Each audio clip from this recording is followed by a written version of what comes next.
The Book of Nehemiah, Chapter 1. These are the memoirs of Nehemiah, son of Hakaliah. In late autumn, in the month of Kislev, in the 20th year of King Artaxerxes' reign, I was at the fortress of Susa. Hanani, one of my brothers, came to visit me with some other men who had just arrived from Judah. I asked them about the Jews who had returned there from captivity and about how things were going in Jerusalem. They said to me, "Things are not going well for those who return to the province of Judah. They are in great trouble and disgrace. The wall of Jerusalem has been torn down and the gates have been destroyed by fire." When I heard this, I sat down and wept. In fact, for days I mourned, fasted, and prayed to the God of heaven. Then I said, "O Lord, God of heaven, the great and awesome God who keeps his covenant of unfailing love with those who love him and obey his commands, listen to my prayer.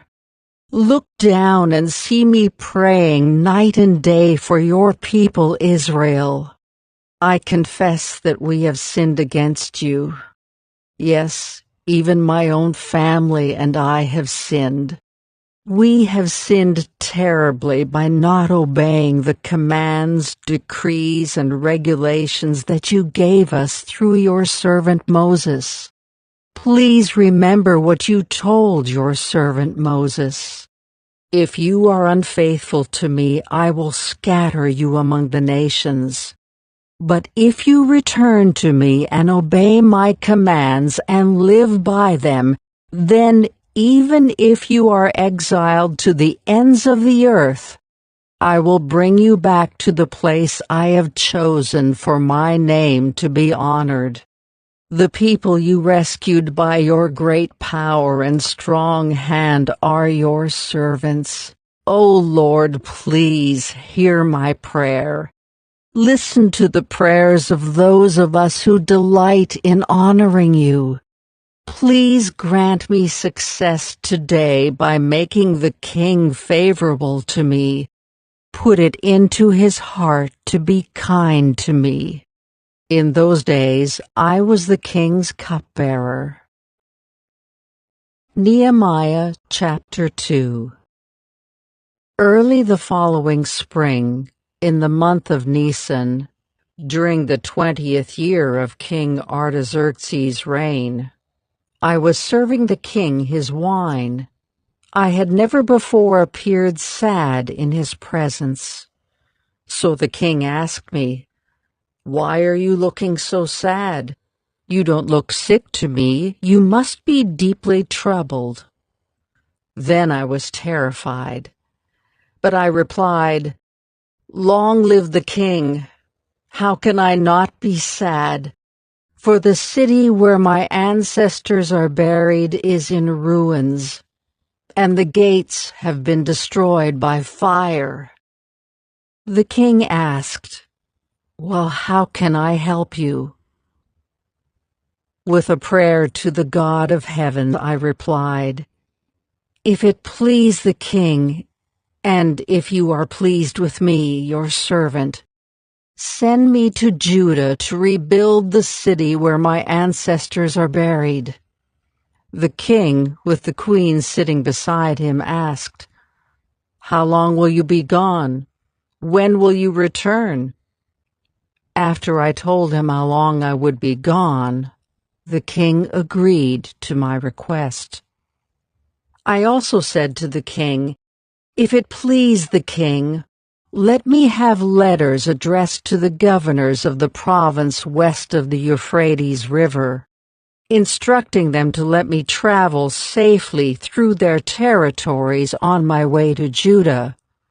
And please give me a letter addressed to Asaph, the manager of the king's forest, instructing him to give me timber.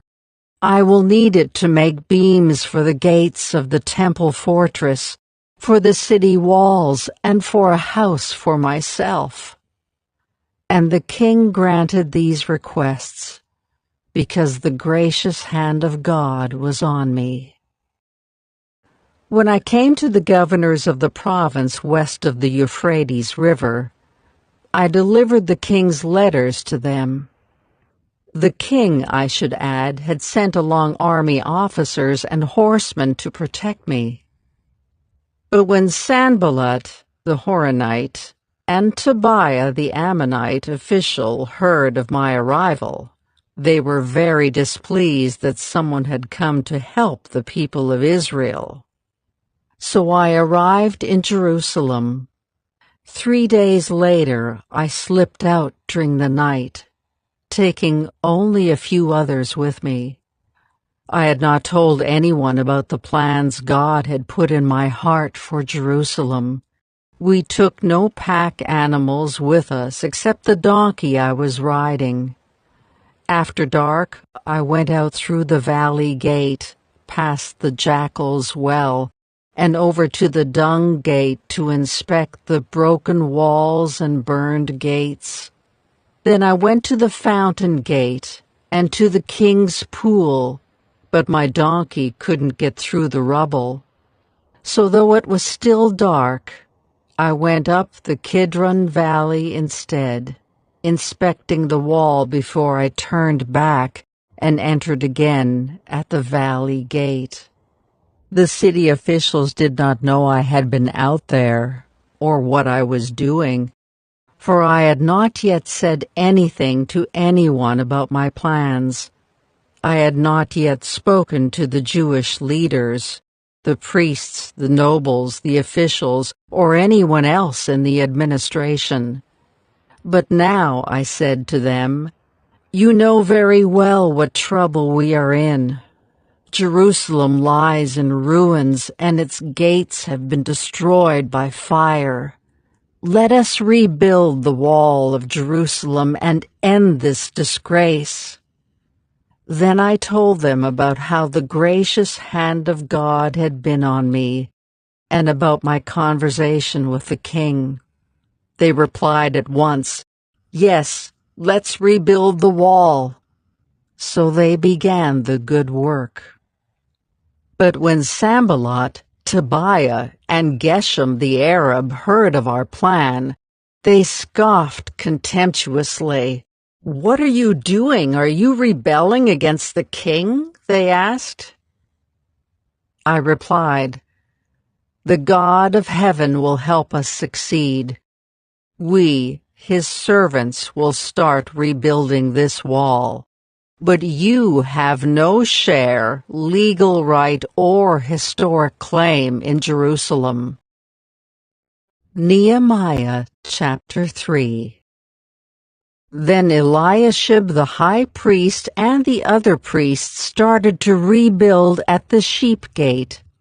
They dedicated it and set up its doors, building the wall as far as the Tower of the 100, which they dedicated, and the Tower of Hananel.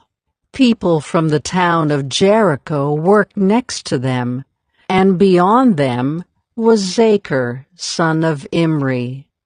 The fish gate was built by the sons of Hassenaah. They laid the beams, set up its doors, and installed its bolts and bars. Meremoth, son of Uriah and grandson of Hakaz, repaired the next section of wall. Beside him were Meshullam, son of Berechiah and grandson of Meshezabel, and then Zadok, son of Bana. Next were the people from Tekoa, though their leaders refused to work with the construction supervisors. The old city gate was repaired by Joiada, son of Paseah, and Meshullam, son of Besadiah. They laid the beams, set up its doors, and installed its bolts and bars. Next to them were Melatiah from Gibeon, Jadon from Maronoth, people from Gibeon, and people from Mizpah, the headquarters of the governor of the province west of the Euphrates River. Next was Uzziel son of Hariah, a goldsmith by trade, who also worked on the wall. Beyond him was Hananiah, a manufacturer of perfumes. They left out a section of Jerusalem as they built the broad wall. Rephaiah son of Hur, the leader of half the district of Jerusalem, was next to them on the wall. Next, Jedaiah son of Harameph repaired the wall across from his own house, and next to him was Hattush son of Hashabniah. Then came Malchijah son of Haram, and Hashub son of Pahath-moab, who repaired another section of the wall and the tower of the ovens.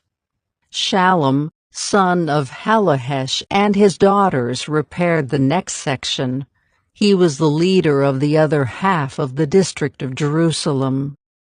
The valley gate was repaired by the people from Zanoah, led by Hanan. They set up its doors and installed its bolts and bars. They also repaired the 1,500 feet of wall to the Dung Gate. The Dung Gate was repaired by Malchijah son of Rechab, the leader of the Beth-Hakkerem district.